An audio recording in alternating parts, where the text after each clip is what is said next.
Here is something most of us never stop to consider. Swimming is not an instinct for human beings. Unlike dogs which paddle naturally the moment they hit the water, a human being who has never learned to swim will, in deep water, struggle and drown. Swimming is a skill that must be taught and practiced, and there is every reason to think that for most of human history, the great majority of people never learned it. And yet our ancestors lived in a world absolutely full of water, rivers to cross, lakes and coasts to live beside, floods to escape, and storms to endure. So this raises a genuinely fascinating survival question. How did ancient humans survive in a world of water when so many of them almost certainly could not swim? The answer reveals a great deal about how cleverly our ancestors managed danger and about a relationship with water that was far more careful and far more respectful than our own. First, we have to appreciate just how dangerous water really was and still is for a non-swimming creature. Drowning is silent, fast, and merciless. A single misstep into deep water, a slip on a wet rock, a flash flood in the night, any of these could end a life in moments. For ancient humans, water was not the friendly recreational playground it can be for us today, with our swimming lessons and lifeguards and flotation devices. It was a genuine and constant hazard, a force of nature that demanded respect and could kill the careless or the unlucky in an instant. Understanding this danger is the key to understanding how our ancestors dealt with it, because their primary strategy was not to conquer the water, but to manage their relationship with it intelligently. And the first and most important strategy was simply avoidance and caution. This sounds almost too obvious, but it is profound. If you cannot swim, the single most effective way to avoid drowning is to be extremely careful around deep water. And there is every reason to think ancient humans were exactly that. They would have known through hard and tragic experience passed down through the group which waters were dangerous, where the river ran deep and fast, where the currents were treacherous, where it was safe to wade, and where it was deadly. This knowledge of the local waters would have been a vital part of the group's survival wisdom, taught to children and remembered across generations. Far from being reckless, ancient humans around water were almost certainly cautious, respectful, and deeply knowledgeable, treating dangerous water with the same wary attention they would give to a predator or a poisonous plant. When they did need to cross water, they used their intelligence rather than their non-existent swimming ability. They sought out the safe places to cross, the shallow fords where the water ran low enough to wade, the narrow points where a river could be crossed more easily, the natural stepping stones and fallen logs that offered a dry path. Crossing a river does not necessarily require swimming at all. A person can wade across a shallow ford, pick their way over rocks, or cross on a fallen tree.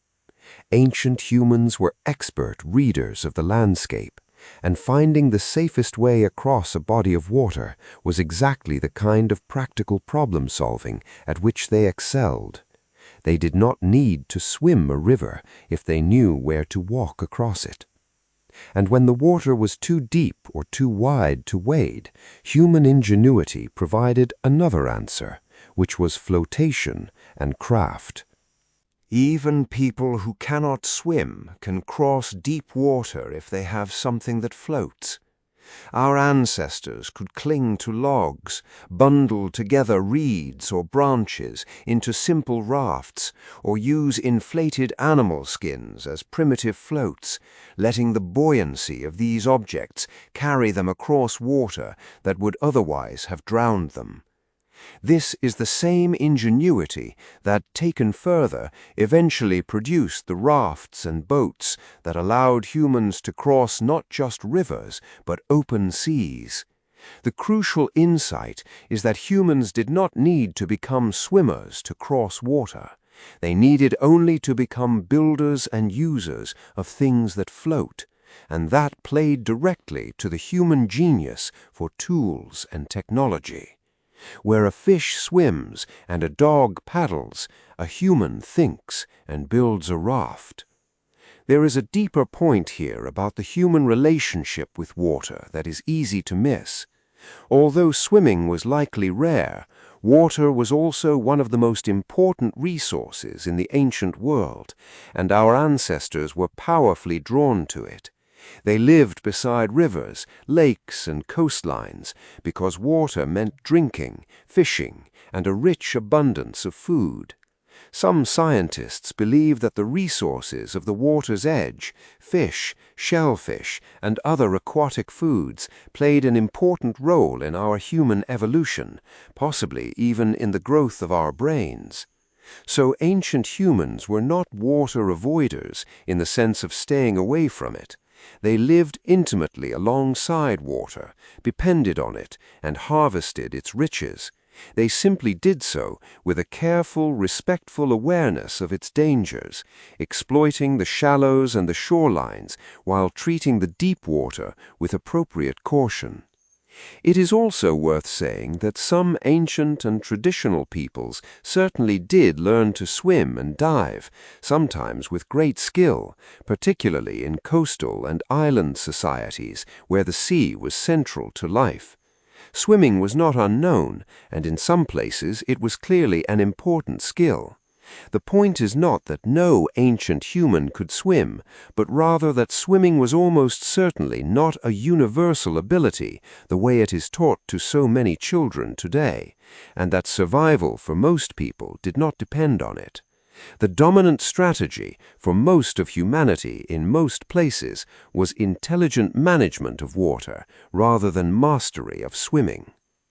This whole story illustrates something beautiful about how humans survive in general. We are not a species that overcomes danger primarily by physical adaptation. A duck survives water by being built to float and paddle. A fish survives by being built to breathe and swim. Humans survive by something else entirely, by knowledge, caution, planning, and technology.